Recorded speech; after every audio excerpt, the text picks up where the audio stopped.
Pourquoi votre cerveau adore ce qui n'a aucun sens? Alors en anglais, on appelle ce phénomène le juxtaposition hook. En français, on pourrait traduire par la boucle d'incongruité. Alors de toute façon, à proprement parler, ce n'est pas un terme officiel de la médecine ou de la neuroscience.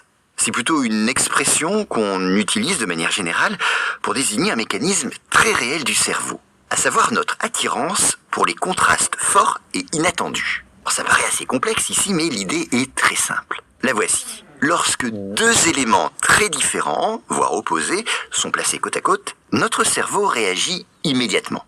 Cette juxtaposition capte notre attention.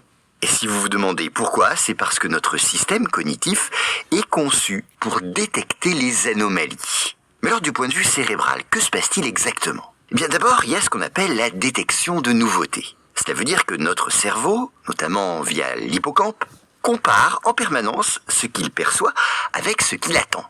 Et lorsqu'il y a une rupture, par exemple un contraste tout à fait inhabituel, cela déclenche une alerte. C'est là une manière pour l'organisme de repérer ce qui pourrait être important ou dangereux. Mais ce n'est pas tout, car ensuite cette surprise active un circuit, le circuit de la récompense. Et cela veut dire qu'il y a une libération de dopamine. Alors la dopamine, vous le savez sûrement, c'est un neurotransmetteur qui est lié à l'apprentissage et à la motivation. Autrement dit, quelque chose d'inattendu, ou une juxtaposition inattendue, n'est pas seulement remarqué par notre cerveau. Il devient intéressant, voire agréable à explorer. Enfin, et c'est la troisième explication, la charge cognitive. Car notre cerveau adore résoudre des tensions.